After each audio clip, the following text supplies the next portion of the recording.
Soul legitimate representative of Palestinian people, यानी फिलिस्तीनी नागरिकों का अगर एकमात्र एक छत्र कोई प्रतिनिधि है तो भारत सरकार PLO को मानती है, ठीक है। और उसी PLO के प्राइम मिनिस्टर जो सब काम कर रहे हैं उनके साथ मोदी की मीटिंग हुई और फिलिस्तीन ने अपना सबसे बड़ा पुरस्कार भी मोदी को दिया, माला वाला पहना करके। गूगल पे डालेंगे तो वो फोटो भी सब आ जाएगी। तो PLO को जो है इन्होंने मान्यता दी, ठीक है। मान्यता दी 1988 में फिलिस्तीन के साथ भारत ने रिलेशन जो है बनाने की बात कर दी, बोला कि मतलब हम फिलिस्तीन को मान्यता देते हैं, फिलिस्तीन की अपना एक पॉलिटिकल एग्जिस्टेंस है। और उसके बाद भारत में तुरंत फिलिस्तीन में अपने ऑफिस वगैरह खोलने शुरू कर दिए। गाजा स्ट्रिप में हमने फिलिस्तीन के पक्ष में अपना कार्यालय खोला, जिसे बाद में रमल्ला में भेज दिया गया। रमल्ला एक जगह है फिलिस्तीन में, सुना है। इस पे भी वीडियो, इसीलिए मैं कह रहा हूँ जो भी वीडियोस दिए गए उसमें इन सब बातों का जिक्र है। अभी एक वीडियो दिया था कि नहीं कि भारत ने फिलिस्तीन के पक्ष में मतदान किया, तो भारत ने फिलिस्तीन के पक्ष में क्या क्या किया। आज तक लोग आरोप लगाते हैं ना कि इजराइल भारत इजराइल का है, इजराइल के प्रति ही झुका हुआ है ना। तो फिलिस्तीन के लिए क्या क्या किया उसमें सारी बातें बताई गई हैं। तो आप उसे देखो समझो तब तो आइडिया लगेगा। जो बातें मैं यहाँ बता रहा हूँ वो भी उसमें वही सब बातें हैं। 2003 में ऐसे काम हुआ। इजराइल का कई अवसरों पर विरोध कर दिया भारत ने, बोला इजराइल एक वॉल ऑफ सेपरेशन बना रहा था कि इजराइल और फिलिस्तीन के बीच में दूरी और बढ़ जाए, वॉल ऑफ सेपरेशन। उसको यूएन में उसका विरोध किया इंडिया ने, बोला फिलिस्तीन के पक्ष में हम मतदान करेंगे। 2012 में 2011 में जब मामला आया यूनेस्को में शामिल होने का, यूनेस्को में फिलिस्तीन को सदस्यता देने का भारत ने सपोर्ट किया। भारत ने बोला कि इसका फ्लैग फहराया जाए यूएन में फिलिस्तीन का, इसका हमने सपोर्ट किया। फिर भारत ने कहा कि यूएन में एक नॉन परमानेंट ऑब्जर्वर मेंबर के रूप में, नॉन परमानेंट मेंबर के रूप में सदस्यता मिल जाए फिलिस्तीन को, जिसमें भले ही वोट न करने दिया जाए लेकिन पावर मिल जाए, ये भी उसने ऐसा कर दिया। तो ये सब कर करके फिलिस्तीन को भारत ने अपने पक्ष में रखने की कोशिश करी, ठीक है। यहाँ तक पास में ना भी, ठीक है, आगे बढ़िए। 1987 की घटना लिखना नहीं है, ध्यान से सुनिए। 1987 में हजारों जो फिलिस्तीनी थे, जो वेस्ट बैंक में रह रहे थे, जो गाजा स्ट्रिप में रह रहे थे, उन्होंने इजराइल सरकार के खिलाफ एक बहुत बड़ा विद्रोह कर दिया कि इजराइल को बिल्कुल नेस्तनाबूद करना है। उसको फर्स्ट इंतिफादा बोला जाता है। इंतिफादा मतलब रिबेलियन। तो 1987 में पहली बार फिलिस्तीनी लोगों ने इजराइल के खिलाफ ऐसा विद्रोह किया। 1993 में इस समस्या के समाधान के लिए ओस्लो अकॉर्ड किए गए। ओस्लो समझौता लिख लो, आपसे पूछेगा ओस्लो अकॉर्ड किससे संबंधित है, तो इजराइल और फिलिस्तीन की समस्या के समाधान के लिए है। इसमें मध्यस्थता की गई, कोशिश की गई कॉन्फ्लिक्ट खत्म हो जाए, लेकिन कॉन्फ्लिक्ट खत्म नहीं हुआ। फिलिस्तीन क्या चाहता है? Palestine wants to govern West Bank and Gaza. फिलिस्तीन कहता है वेस्ट बैंक हमारा है, गाजा हमारा है। इजराइल कहता है हमारा है, क्योंकि हमने 6 दिवसीय युद्ध में कंट्रोल किया था। ये मुद्दा बना हुआ है लगातार। 1995 में फिर से ओस्लो अकॉर्ड हुआ। 19 ये वन था फर्स्ट, और 1995 में इस समस्या के समाधान के लिए फिर से ओस्लो अकॉर्ड हुआ, ठीक है। और इसमें एग्रीमेंट सब हो गया। इसमें कहा गया कि भाई इजराइल की जो सेनाएं हैं वो सब निकलें, और इसमें एक बात कही गई ओस्लो अकॉर्ड में कि वेस्ट बैंक में जो 450 शहर हैं, 450 टाउन्स, ठीक है। याद करने पर जोर मत देना कि ये सब आपके दिमाग में जाए, बस रेफरेंस है। रेफरेंस से कनेक्टेड रहोगे तो पूरी कहानी समझ में आएगी, क्रिस्टल क्लियर रहेगा, तो आंसर लिखने में आसानी होगी कि किसका क्या पक्ष है, क्या कौन क्लेम कर रहा है और क्यों ये विवाद बना हुआ है। उसके लिए जानकारी थोड़ी चाहिए होती है। तो मैंने आपसे क्या कहा, ओस्लो अकॉर्ड में ये बात बोली गई कि वेस्ट बैंक में जो 450 शहर हैं उसमें से 6 शहरों से कंप्लीट विड्रॉल करे इजराइल, 6 शहरों से बाहर निकल जाए, ठीक है। इजराइल नहीं माना।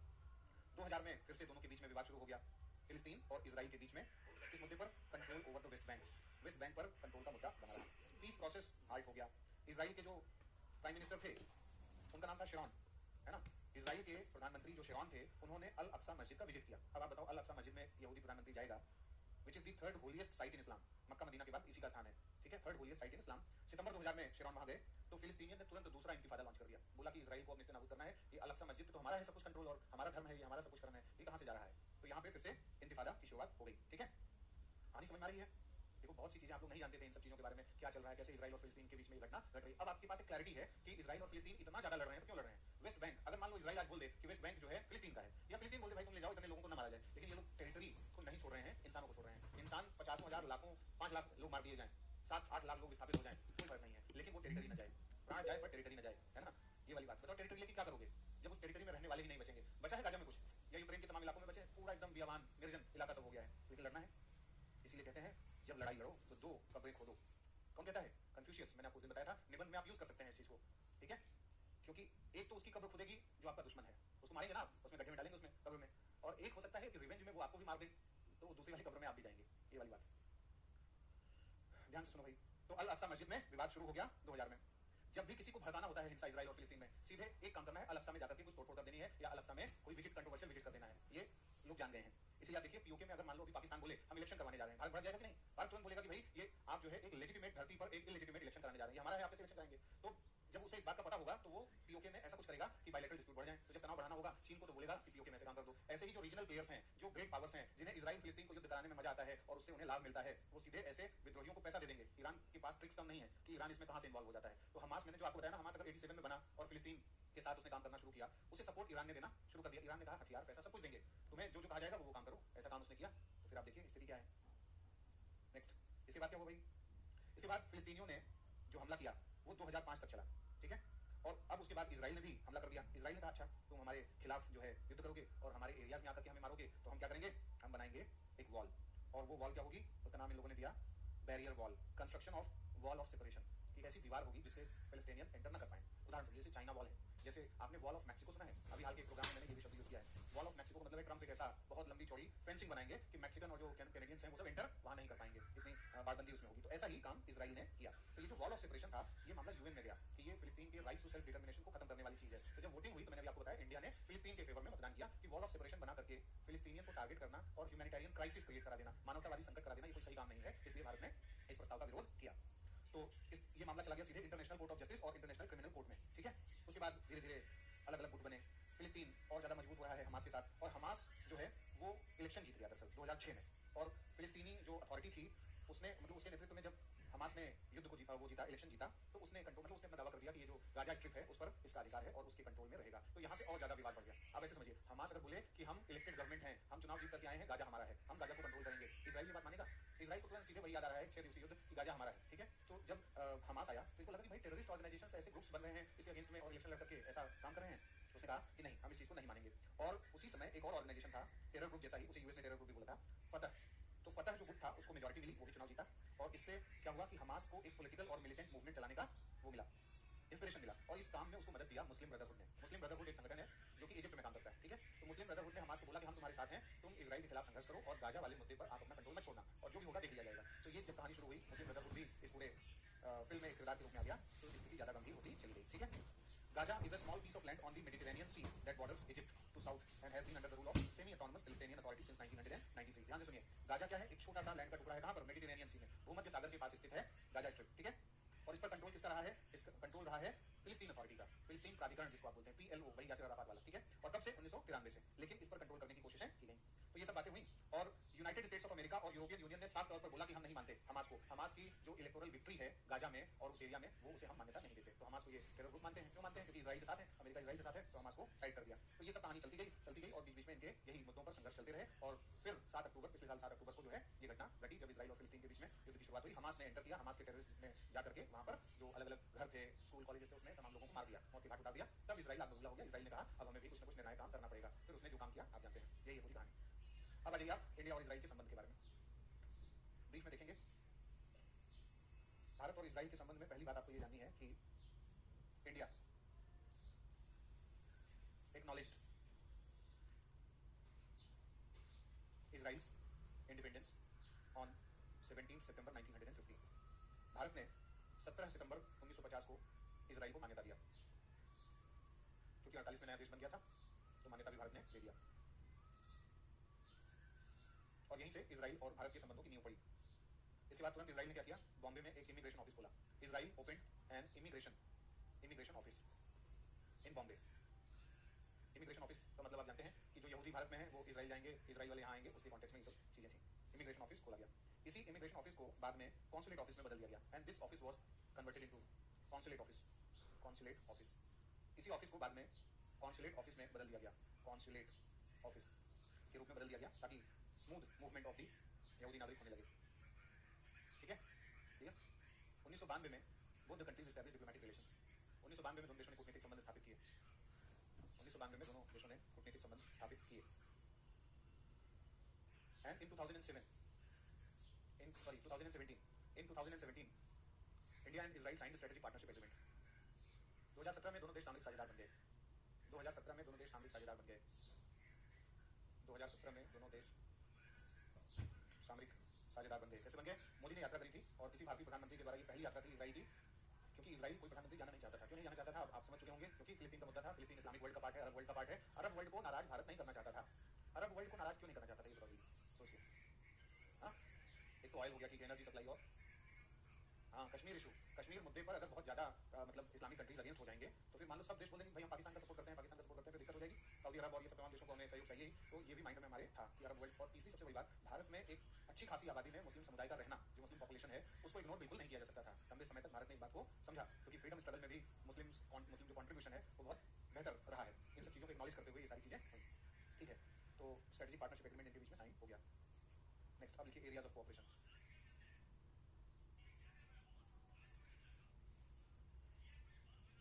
सबसे पहले लिखिए डिफेंस कोऑपरेशन, प्रतिरक्षा सहयोग।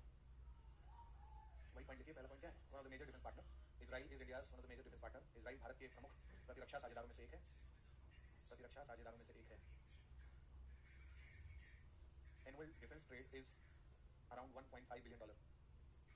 Annual defence trade is around $1.5 billion. दोनों के बीच प्रतिरक्षा व्यापार लगभग $1.5 बिलियन है, $1.5 बिलियन है।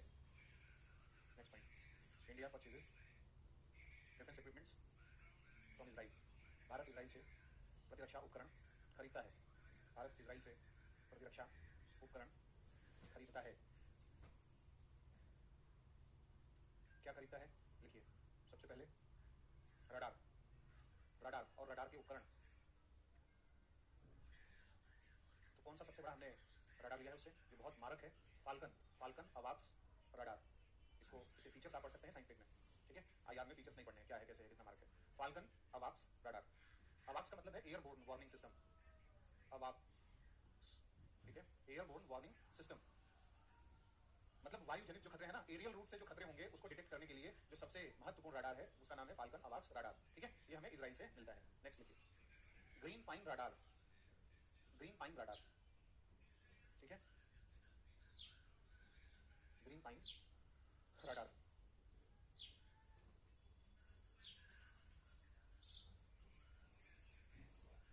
Spice bomb, spice bomb, heron, HERON, ये है यूएवी। हमें इजराइल से अनमैन्ड एरियल व्हीकल भी मिलता है। यूएवी सुना है? मानव रहित विमान, यानी ड्रोन का जो थोड़ा बड़ा रूप होता है उसको हम यूएवी बोलते हैं। तो हमें ड्रोन्स भी मिलते हैं उससे। सुसाइड ड्रोन्स, सुसाइड ड्रोन्स भी हमें इजराइल से मिलता है। HAROP, यूएवी, हारो, मानव रहित विमान, ठीक है? लाइट मशीन गन्स, हमें लाइट मशीन गन्स मिलती है उससे, उसका नाम है Negev, NEGEV, NG7 light machine guns, Negev light machine guns, Negev light machine guns. Air defence system में हमें क्या मिलता है? एयर डिफेंस सिस्टम में हमें मिलता है बराक मिसाइल, सुना है?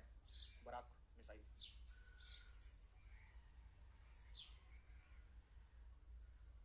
दोनों देशों के बीच में एक ज्वाइंट मिलिट्री एक्सरसाइज होता है। इजराइल इंडिया को इनवाइट करता है कि आओ और भाग लो, उसका नाम है blue flag exercise, blue flag exercise, ठीक है? नेक्स्ट, ये जो डिफेंस पार्टनरशिप है इसमें आप देख रहे हैं कि रडार, ड्रोन्स और मिसाइल्स, बराक मिसाइल्स और ये सब लाइट मशीन गन के माध्यम से इंडिया का जो इंटरनल सिक्योरिटी है, आंतरिक सुरक्षा है, वो मजबूत हो पाती है। तो भारत ने इजराइल के द्वारा भेजे गए उपकरणों का इस्तेमाल पाकिस्तान के खिलाफ भी किया, ठीक है? क्या किया? Spice bomb. पुलवामा, पुलवामा जो एयर स्ट्राइक था इंडिया का, इसमें भारत ने स्पाइस बॉम्ब का इस्तेमाल किया था, ठीक है? पुलवामा अटैक में भारत ने इजराइल के द्वारा भेजे गए स्पाइस बॉम्ब का इस्तेमाल किया था और भारत ने 100 और स्पाइस बॉम्ब मंगाने का डील भी इजराइल से किया है। यहाँ पर एक बात और बात यह है कि बहुत लंबे समय तक इजराइल बहुत कंफ्यूज था कि हम जो डिफेंस इक्विपमेंट देंगे इंडिया को, क्या इंडिया उसका इस्तेमाल पाकिस्तान के खिलाफ या पाकिस्तानी आतंकवादियों के खिलाफ कर सकता है? तो इस मामले में वो पहले ही बात कर लेता था कि नहीं। क्यों? क्योंकि इजराइल डरता था इस बात से भी कि अरब वर्ल्ड बहुत ज्यादा वो ना हो जाए कि हमारे सहयोग से हमारा हथियार लेकर के मान लो पाकिस्तान के ऊपर इंडिया ने गिराया या कहीं और गिराया, तो ऐसी स्थिति में दिक्कत इसकी बढ़ सकती थी। इसलिए एक शब्द दिया गया, उसको बोला गया स्ट्रेटेजिक डायलेमा, सामरिक जो है दुविधा। तो यानी आप ऐसे बोलेंगे कि भारत और इजराइल के जो डिफेंस रिलेशन है उसमें इजराइल लंबे समय तक स्ट्रेटेजिक डायलेमा में रहा, क्या बेचें क्या ना बेचें, कौन सी चीज इंडिया इस्तेमाल करेगा और कहां करेगा, इसको कैलकुलेट करता था। लेकिन जब 2017 में मोदी गए और मोदी ने पहली बार स्ट्रेटेजिक पार्टनरशिप एग्रीमेंट कर दिया और हमारा स्ट्रेटेजिक पार्टनर बन गया, तो ये 2018 की बात है जब स्ट्रेटेजिक पार्टनरशिप एग्रीमेंट फोर्स में आया। 17 में हुआ, 18 में कार्यशील हुआ, 19 में तुरंत पुलवामा टेरर अटैक और उसमें स्पाइस बॉम्ब का इस्तेमाल इंडिया ने कर दिया। यानी इजराइल क्लियर है कि काउंटर टेररिज्म कोऑपरेशन में उसे ये नहीं देखना है कि ये पाकिस्तान है, ये फिलिस्तीन है या क्या है ना? तो ये चीजें क्लियर हो चुकी हैं। यानी स्ट्रेटेजिक डायलेमा से ऊपर उठ करके इनके डिफेंस रिलेशन काम कर रहे हैं। समझ पा रहे हैं? ये उन लोगों के लिए बताया है जो आईएएस की तैयारी भी कर रहे हैं। पीसीएस में थोड़ा सा जितना भी चल रहा था वो सब जानकारी जरूरी थी, इतना और एक्स्ट्रा जितना जोड़ा वो है आईएएस का एनालिसिस, ठीक है? चलिए आगे बढ़िए।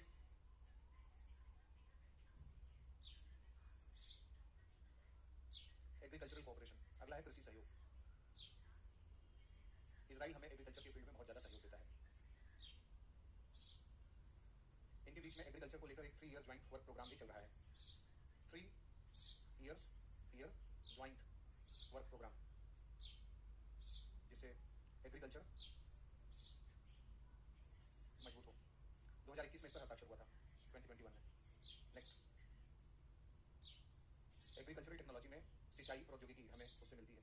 सिंचाई प्रौद्योगिकी, इरिगेशन टेक्नोलॉजी, ड्रिप ड्रिप और स्प्रिंकलर टेक्नोलॉजी, इसको बोलते हैं माइक्रो इरिगेशन टेक्नोलॉजी। इजराइल से हमें क्या मिलता है? माइक्रो इरिगेशन टेक्नोलॉजी, ड्रिप और sprinkler. Next, water resource management, हमें वाटर रिसोर्स मैनेज करने के लिए, जल संसाधन प्रबंधन के लिए टेक्नोलॉजी मिलती है इजराइल से। इजराइल अपने एक्सपीरियंस देता है इसमें, जल संसाधन प्रबंधन।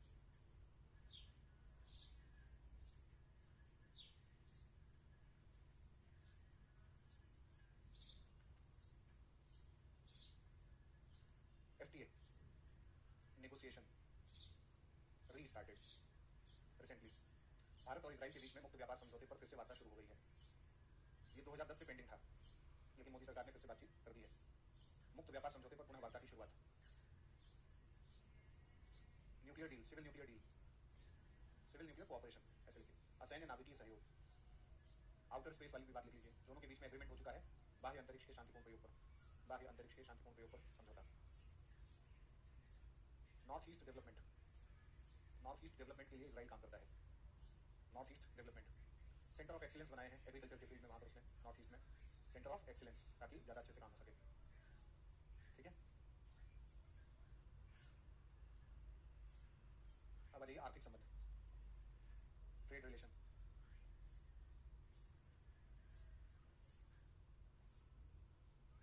Current bilateral trade, current bilateral trade between India and Israel is $10.1 billion, $10.1 billion. वर्तमान द्विपक्षीय व्यापार $10.1 बिलियन है।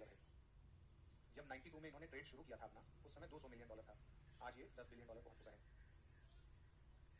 50% of the trade is of diamond trade. दोनों देशों के बीच 50% व्यापार हीरे के व्यापार को लेकर के है। दोनों देशों के बीच 50% व्यापार हीरे के व्यापार को लेकर है। इंडियाज एक्सपोर्ट, भारत इजराइल को क्या देता है? भारत का निर्यात है पर्ल, मोती, प्रेशियस स्टोन्स, बेशकीमती रत्न आभूषण, बेशकीमती रत्न आभूषण, प्रेशियस स्टोन्स। ऑटोमोटिव डीजल, हम इजराइल को ऑटोमोटिव डीजल बेचते हैं। ऑटोमोटिव डीजल, केमिकल्स, केमिकल्स रसायन भी उसको हम देते हैं। Plastic, plastics, textile, textile, agricultural products etcetera. ठीक है, इजराइल से हम क्या लेते हैं?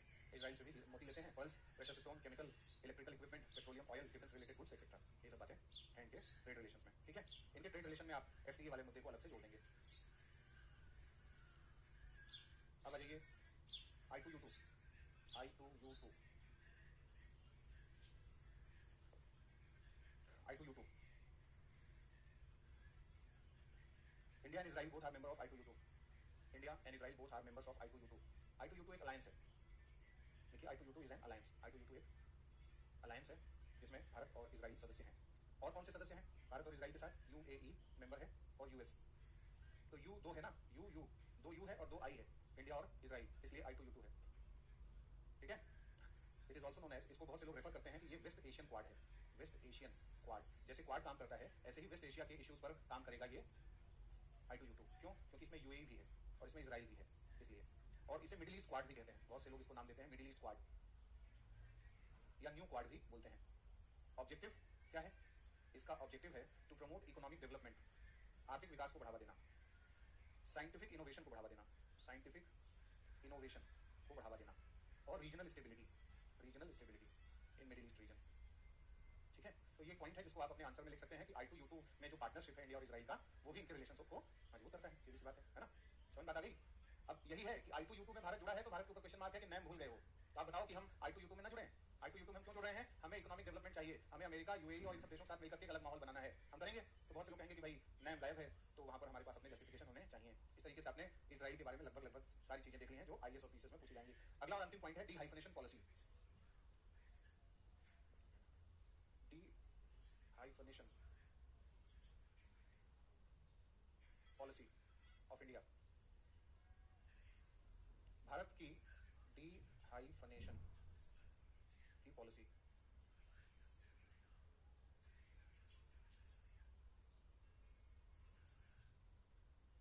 डिहाइफनेशन की पॉलिसी क्या है? ये पॉलिसी इजराइल और फिलिस्तीन के बीच संतुलन, इजराइल और फिलिस्तीन के संबंधों के बीच संतुलन बनाने की रणनीति है ये। It's a strategy to make balance with relations with Israel and Palestine, Israel and Palestine.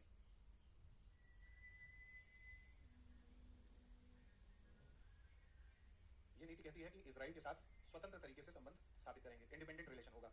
दूसरा शब्द है फ्री एंड मेरिट बेस्ड होगा,